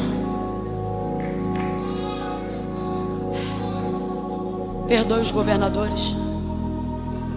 Perdoe os pastores que caíram. Eu não estou dizendo que Deus coordenou as coisas ruins que estão acontecendo. Eu já passei desse tópico. Eu estou falando sobre o poder que o perdão tem de botar no lugar o que está fora. Você fala mal do Senado, mas não ora pelo Senado. Você fala mal dos vereadores, mas nunca orou pela Câmara. Você não podia abrir a boca para falar nada de ninguém. Você não sabe nem o que está acontecendo, porque não traz a palavra de Deus em oração. Você só quer sua vontade, só quer seu carro, só quer tua casa, só quer teu dinheiro. Você quer ter 1 milhão para poder viver de renda. Você não está nem aí pro Brasil e quer falar mal do Brasil. Quem pode falar mal do Brasil é Zenete. Quem pode falar mal do Brasil é o pastor André. Quem pode falar mal do Brasil é quem dá a cara para bater, joelho no chão. Ora! Pensando que você é quem? O ofendido disse, perdoa-lhes. O vituperado disse, perdoa-lhes.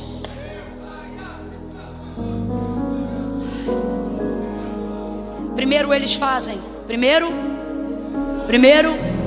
mas não é inimigo, é a palavra de Deus se cumprindo. Olha para mim. Ou você sai hoje daqui acreditando que todas as coisas cooperam para o teu bem, ou você vai arrumar um inimigo em cada esquina. Ou você é crente, ou tu é Nutella. Ou você é crente, ou você é mingau. Eu nunca vi tanto crente bater boca. Eu quero ver essa coragem, essa disposição para bater boca, cumprindo o que a palavra diz. Tem alguma coisa contra o teu irmão? Não vai no vizinho que tem contra ele também não. O texto diz, procura ele. Fala com ele na presença de uma testemunha. Isso ninguém quer. primeiro eles fazem. Mas se eu sei o que Deus disse a meu respeito, eu não vou sair arrumando confusão por aí. Eu vou compreender que todas as coisas no final cooperam para o meu bem. Depois eu faço. Jesus sabia qual era a palavra que estava sobre ele, dita pela boca do profeta Isaías. Amém ou não amém? Amém. E o que faltava acontecer para ele entregar? Para ele sair dali, pastor? Eita, Deus está falando com alguém aqui. Calvário é lugar de dor, completa aí. Calvário é lugar de? A maior de todas. Até Jesus tinha limite. Ele é homem. O que faltava cumprir? O vinagre, que também tinha sido dito pelo profeta. Ele não esperou uma circunstância para o vinagre chegar. Ele criou a circunstância. Esse é um segundo poder que só pode usar quem sabe qual é a palavra que está sobre a sua vida. Que poder é esse? O poder de acelerar o processo. Ele sabia o seguinte: já foi túnica, já foi traição, já foi negação, aconteceu tudo. Só falta uma coisa: o vinagre. Se beber o vinagre, acaba a parte dele. Aí o que ele faz? Ele acelera o processo, porque ele sabe que só falta beber para entregar. Eu acho lindo, porque isso aqui é maravilhoso. Porque Jesus não disse me dá água. Quem sabe o que lhe aguarda não pede o que não virá. Olha isso. Aí ele diz assim: tenho sede. Ele diz o quê? Porque ele sabia que não ia beber água. Ia beber o quê? Então ele não diz quero água. Ele diz o quê? Aí pegam o vinagre, colocam na vara e levam à sua boca. Ele toma o vinagre. Tomou o vinagre, ele diz está. O vinagre encerra o ciclo. Vem comigo. O vinagre encerra. O vinagre encerra. Só falta mais um. Ajuda teu ânimo. O vinagre encerra. O vinagre encerra o ciclo. Agora, por que o vinagre encerra o ciclo se ele não se compara à chibatada? Por que o vinagre encerra o ciclo se tomar canada na cabeça com coroa de espinhos dói muito mais? Fala pra mim, o que Jesus passou antes de beber o vinagre foi pior do que o vinagre, sim ou não? Por que é lhe dado tanto poder ao vinagre para encerrar o ciclo? Porque tudo que ele vai viver lhe esfola do lado de fora. O vinagre é a única coisa que compromete sua amargura do lado de... Para Deus, a maior valor naquilo que a gente resolve do lado de, que a gente supera do lado de, que a gente aguenta do lado de, do que a escória ou a esfolação do que fazem com a gente do lado de fora. Eu vou falar rasgado agora. Porque que alguns processos da tua vida não se encerraram? Porque você supera a traição, você supera a surra, você supera a difamação, você supera tudo que não pode controlar que as pessoas façam contra você. Mas por que o ciclo da tua vida não fecha, mesmo você estando debaixo de palavra? Porque você supera tudo que lhe fazem, mas não aguenta se subordinar ao que você precisa botar do lado de dentro. Às vezes beber vinagre é mais difícil do que tomar um açoite de 40. Porque não é sobre o que fazem comigo do lado de fora, é sobre aquilo que eu preciso fazer comigo do lado de... Eu vou falar como Deus está mandando alguém.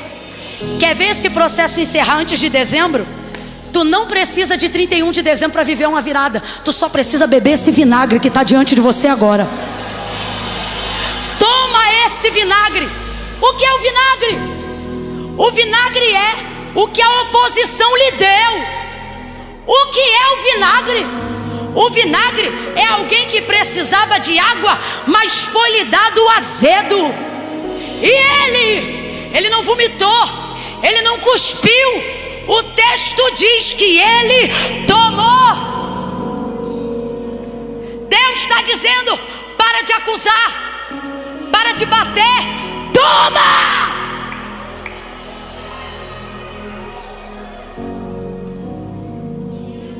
Engole! Olha pra cá. Tudo que tu já passou, irmão, não é nada comparado a isso. Admite logo essa parada. Perdoa logo quem tiver que perdoar. Liga pra ele, liga pra ela. Vai na casa dele, vai na casa dela. Para de ficar esperando que o outro te dê a razão, porque você foi o que carregou a cruz. Deus está dizendo para alguém aqui: toma esse vinagre, vai lá e toma. Engole tua razão, engole teu direito, engole o teu orgulho. Porque depois que ele tomou o vinagre, disse: Pai, está consumado. Tendo dito isso, entregou seu espírito. E agora, Camila? Primeiro eles fazem, depois eu faço. Acelerou o processo, se entregou. E último, agora ela faz. E agora eu quero entregar essa palavra para toda a igreja, no globo terrestre, na Lagoinha Global.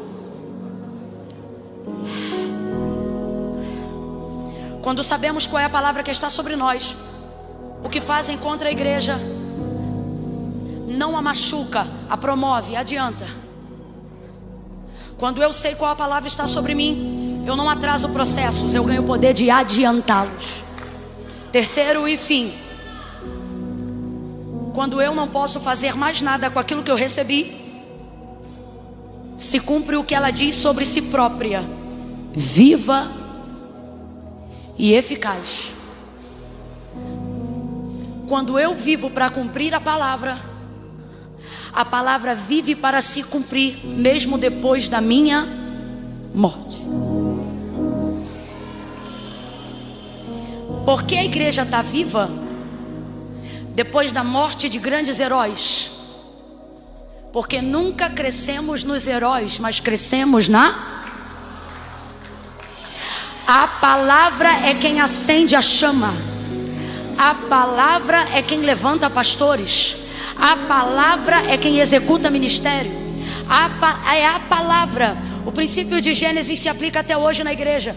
Estamos aqui porque sabemos qual é a palavra que está sobre nós. Olhe para cá, igreja.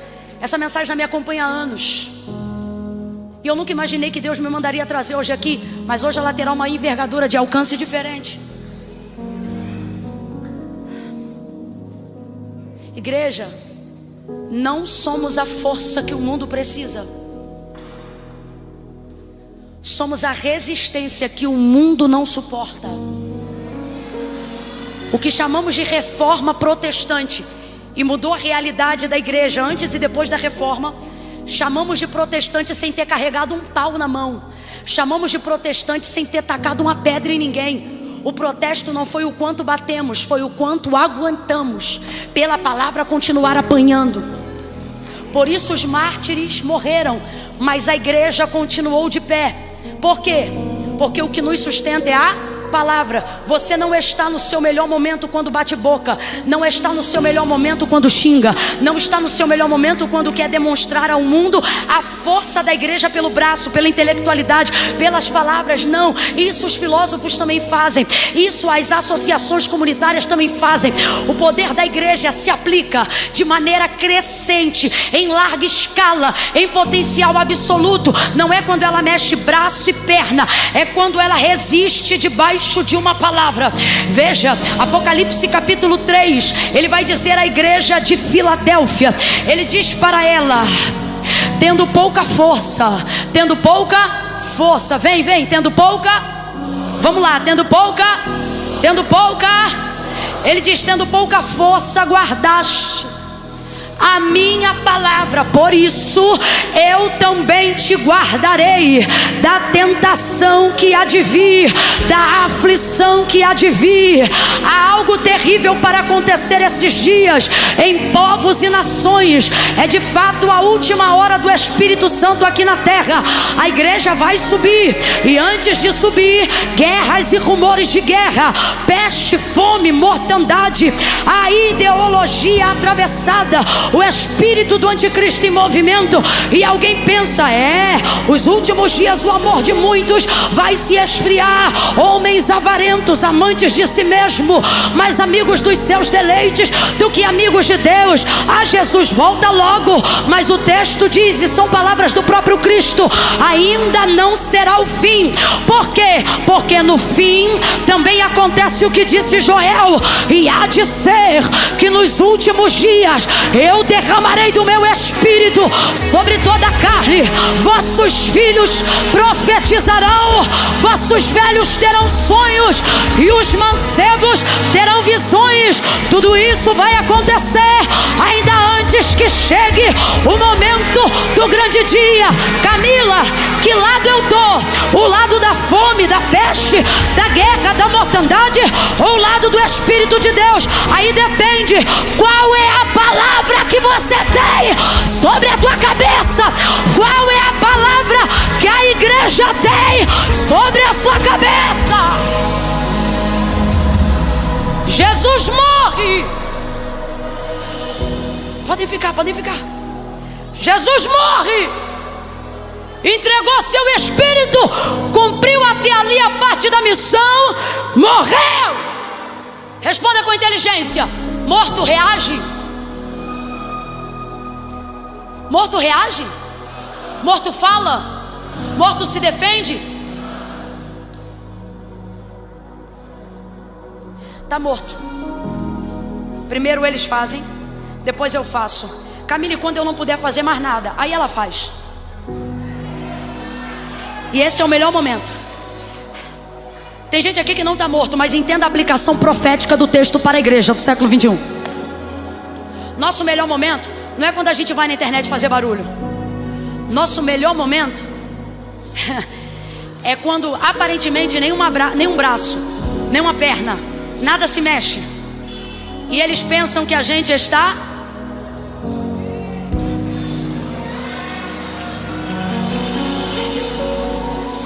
Nessa hora a palavra ganha expediente. Quando ela vê que você não pode fazer mais nada, viva e eficaz vai agir sozinha. Fica de pé, fica de pé. Todos, todos, todos, todos. Ajeita essa coluna aí.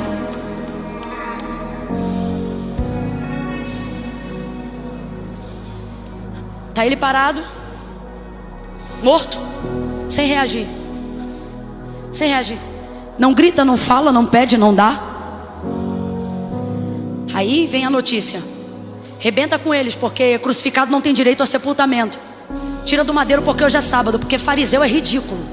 Os sumos sacerdotes são ridículos. É errado deixar corpo no madeiro, mas não é errado mandar Roma matar judeu. Podres, nefastos. Dizem que são igreja, mas são os primeiros assassinos. Dizem que são sinagoga, mas foi por isso que Jesus disse a João para a igreja de Filadélfia: tu tem pouca força, mas porque guardaste a minha palavra, eu vou te dar poder contra a sinagoga de Satanás. É o menor governando sobre o maior, porque o que determina o nosso poder não é o nosso quantitativo, é o nosso qualitativo. Jesus está lá parado, não pode fazer nada. Então, a mando e a pedido que fazem a Pilatos, vão retirar os crucificados como era praxe. Pega um pedaço de pau, cada um numa mão. Um soldado vai para o primeiro, o outro vai para o da esquerda. Jesus era o homem de quem? Do meio. Igreja, olha para cá. Nessa última hora você vai ver gente no mesmo lugar que você, que parece com você, igual você, sendo quebrado. Não tenha medo. Se quebrou é porque não era igreja. Igreja não quebra. Com todo respeito, igreja não quebra. Templo fecha, igreja não fecha. Igreja não fecha. A gente vê quebrando o da direita. E agora quem entende pingo no i, entenda a letra. A gente vê que a direita quebra e a esquerda quebra também.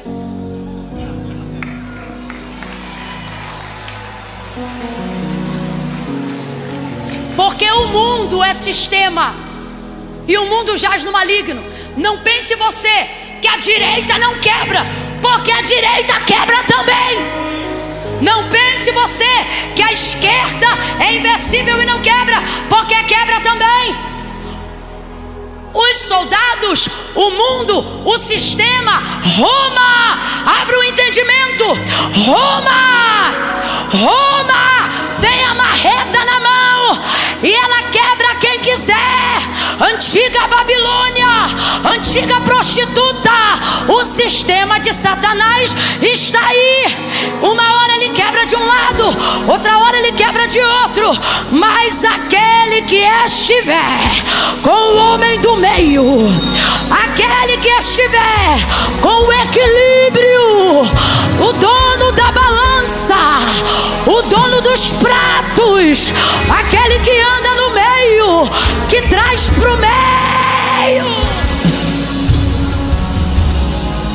Quebraram os da direita, quebraram o da esquerda. Eu acho esquisito, porque quem quebra, quebra de maneira ordenada. Primeiro, segundo e terceiro. Amém ou não amém? Era como eu faria. Mas não, quebra o primeiro, quebra o terceiro. Por que pula o segundo? Coisas esquisitas acontecem quando a igreja está no meio. Não vou inventar nada teológico. São coisas que não se explicam. Rebenta de um, rebenta de outro. Quando chegam para ele, estão vindo com a madeira na mão. Vão arrebentar ele também. Aí João está parado. Aí ele diz, e aí eu vou usar a minha expressão para explicar o que ele quis dizer. Ele diz assim, ó: eu vi que o testemunho dele é verdadeiro, e eu também digo para que vós o creais. Agora vamos no meu carioquês. O que ele está dizendo é o seguinte: mano, ninguém me contou não, eu vi. E o que eu estou dizendo para vocês é o seguinte: arrebentaram da direita, arrebentaram da esquerda, mas quando chegaram nele, não puderam. Se eu estou de tênis hoje, eu estava pulando dessa altura. Não puderam. Está dizendo que não quiseram? Está dizendo que não tentaram? Está dizendo que não? Está dizendo que não? Se você é igreja, olha para o teu irmão e diz: sozinho. Fala para ele: sozinho vão te quebrar todinho. Agora junta com ele num elo. Faz assim, ó. Eu quero a global agora sim. Se você está acompanhando em casa, quase 18 mil pontos online às 11 horas da noite. Se tem alguém aí, meu irmão, faz um elo com essa pessoa agora. Faz um elo com essa pessoa agora. Começa a sacudir ela de um lado para o outro. Isso. Porque por estes dias, a igreja brasileira, a igreja ao redor do mundo, a igreja perseguida, a igreja promotora, a igreja de baixo, a igreja de cima, a pequena, a grande, a igreja viva de Jesus, vai ver o que Ezequiel viu: um vento que vai começar a soprar dos quatro cantos. Dos quatro cantos, cada osso vai se juntar ao seu osso. Unidade, igreja.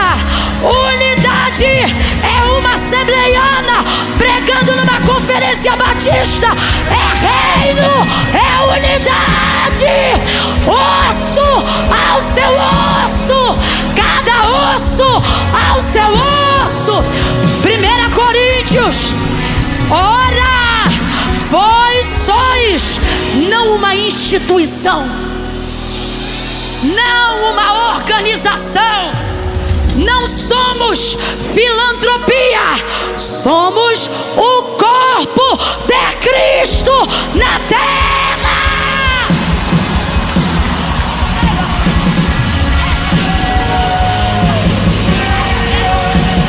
Aqui é corpo, aqui é osso.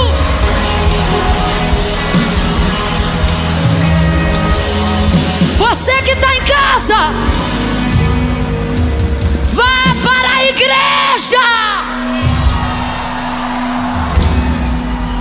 Há coisas que só acontecem quando nos unimos.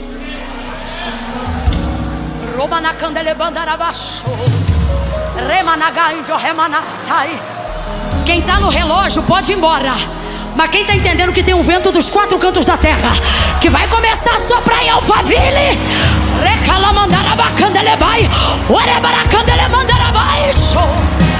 Deus vivo,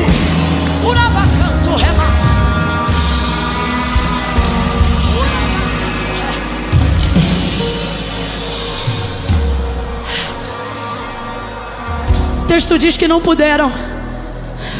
Não puderam. Conta para 2 ou 3 irmãos aí e diga: não puderam. Fala como está na Bíblia. Diga: não puderam. Camilho tapa, puderam. A coroa do espinho, puderam. Cuspe, chute, puderam. Difamação, fofoca, puderam. Açoites, puderam. Chicote, puderam. Fofoca, falácia, sofisma, puderam. Dores, puderam. Prisões, puderam. Puderam. Processos, puderam. Denúncia no Ministério Público, podem. Eles podem. Tudo isso eles podem. Arrebentar, podem. Machucar, podem. Lanhar a carne, pode. Podem lanhar Camila. Podem difamar Camila. Podem fazer o que quiser com Camila. Mas enquanto Camila estiver na igreja ninguém toca. E a igreja cobre os seus membros. A igreja guarda os seus membros. A igreja fortalece os seus membros. A igreja é a única que não trabalha com sistema de amputação, mas de implantação. A videira tinha galhos enxertados. Os gentios são galhos enxertados. Há membros no corpo de Cristo que foram enxertados, mas não são próteses. E o que define uma prótese de um membro? A prótese não corre sangue, o membro corre sangue. Tem sangue no corpo, tem sangue no corpo, tem sangue. O sangue de Jesus te purifica, te lava, te coloca em movimento. O que define de acordo com Paulo, porque ele usa o corpo de Cristo como definição para a igreja, por um único motivo. Ele diz: a igreja é o corpo, porque Cristo é o cabeça. Levante a mão direita aí para o céu, levante.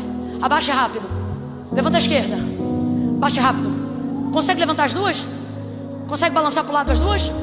Abaixe rápido. Quem fez foi o seu braço. Foi ou não foi? Foi ou não foi? Foi ou não foi? Tente fazer isso sem a cabeça. Cada comando agora, direita, esquerda, de um lado para o outro. O corpo mexeu, mas quem deu ordem? O corpo consegue mexer se tiver morte cerebral? Porque todo o corpo parece ter autonomia, mas na verdade todo ele está debaixo do comando do... Vem comigo. Corpos. Quem já ouviu histórias de terror horríveis? De corpos que se mexeram depois de estarem mortos. Gases saindo do corpo fizeram braços levantar. Gases saindo do corpo fizeram barriga mexer. Alguns abriram até a boca. Estava vivo? Estava vivo? Mas pode se mexer? Sim ou não? Ações descoordenadas que não são orquestradas pelo cabeça. Corpo carnal sem cabeça também se mexe. Quem já teve pressão no globo ocular? Que é isso? Aquela tremurinha. Já teve? Toda vez que isso acontece, a gente chama alguém e fala: olha, sou eu não. Quem já malhou muito e percebeu que o músculo começou a tremer? Meu sonho, Jesus, faz isso na minha vida. Tremeu sozinho. Foi uma ação coordenada? Foi? Mas mexeu ou não mexeu? O que define quem é corpo de Cristo e quem não é o corpo. Ações coordenadas. A igreja brasileira e a igreja de Jesus em todo o mundo começará a viver um tempo de ações coordenadas. Nós estamos aqui pregando uma coisa e essa revelação não é pessoal, tenha certeza. Na Ásia Deus está usando alguém no mesmo contexto. Na América Deus está usando alguém no mesmo contexto. Porque o vento que sopra dos quatro cantos não sopra mensagem diferente. Ele não sopra rebelião de um lado e facção do outro. Quando ele sopra avivamento, ele sopra avivamento subindo em onda para todo o seu povo. Vem um avivamento sobre a igreja. Avivamento começa na igreja. Que cessem o sofisma de que um homem sozinho faz avivamento, de que um grupo sozinho faz avivamento. Avivamento começa na reunião da igreja. Estavam todos reunidos no mesmo lugar e de repente veio do céu um som como de um vento veemente e impetuoso. Encheu a rua. Encheu a rua, encheu a casa. Eu estou irritada. Há uma indignação em mim que não é minha, é do Espírito. Movimentos descoordenados fora do corpo de Cristo, querendo trazer o nome avivamento. Avivamento começa na casa. Avivamento começa na casa. Não pregue avivamento para a igreja se você não é igreja. Não discuta comigo nos meus comentários se você não é igreja. Estou falando sobre assuntos eclesiásticos. E não tente enfiar na minha cabeça que você lá fora está fazendo mais do que gente que está se subordinando aqui dentro. Não reconhecemos corpo que não esteja debaixo do cabeça. Não chame de avivamento espasmos musculares de membros destituídos do corpo, achando que avivamento se faz com filosofia. Bíblia, Bíblia, Bíblia, Bíblia, Bíblia, Bíblia é a palavra de Deus, é a palavra de Deus.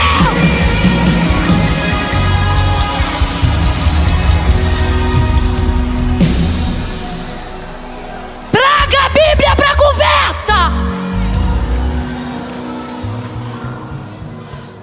Membros em estado de decomposição, porque pararam de dizer, porque a palavra de Deus diz, e começaram a ir para a internet dizer, porque eu acho, eu penso, eu.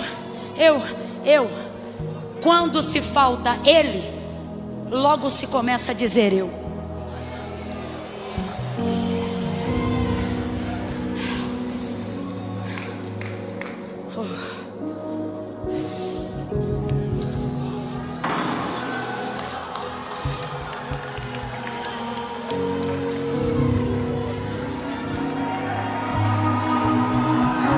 Senhor, perdoa-nos. Senhor, tem misericórdia de nós. Senhor, todos aqueles que decidem nessa noite fazer contigo um concerto, todos aqueles que não vão usar o tempo da palavra pregada para dizer, fala com eles, mas eu oro agora por aqueles que ouviram a mensagem e disseram, fala comigo, Senhor. Conserta a minha vida, endireita as minhas veredas. Tira de mim o sentimento, a inclinação da apostasia.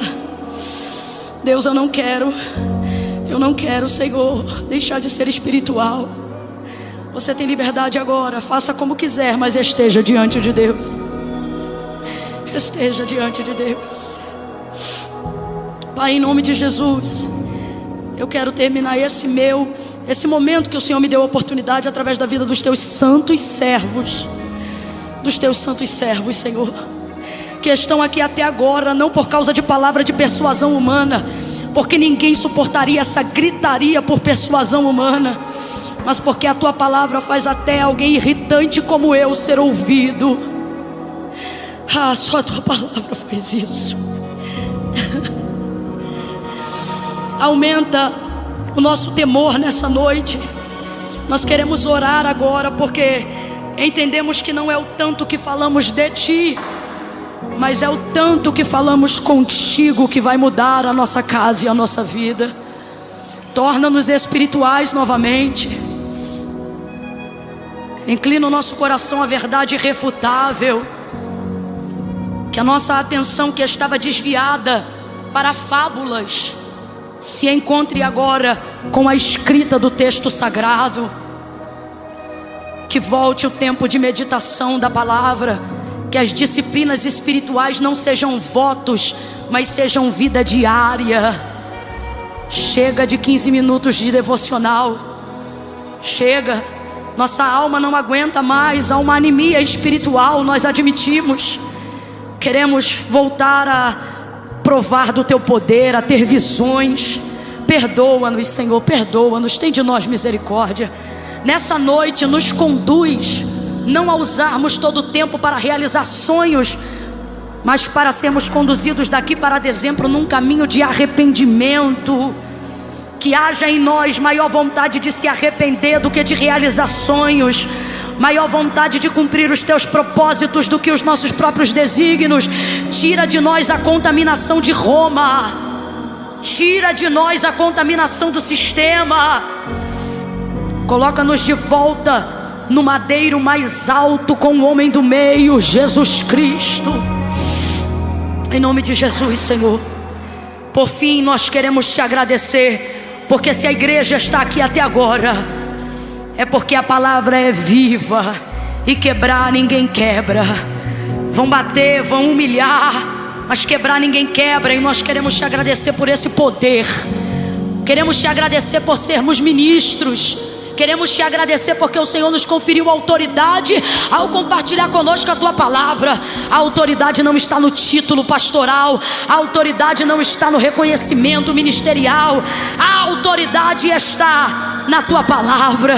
Porque tu pregava o que eles pregavam, mas quem te ouvia dizia: ele fala o que nós sabemos, mas ele fala como quem tem a autoridade. Leva-nos de volta ao quarto, leva-nos de volta a uma vida espiritual que não pode ser negociada. Leva-nos de volta ao lugar secreto, quebranta-nos por dentro. Que essa noite, Senhor, seja uma noite profética, marcante, mas acima de tudo, uma noite que inaugura um antes e depois na nossa conduta espiritual, para que não sejamos tão somente ouvintes, mas praticantes.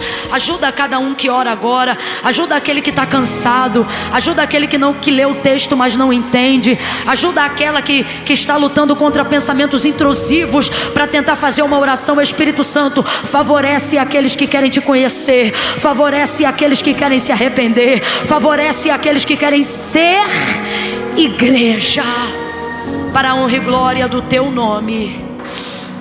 Nós oramos em nome de Jesus.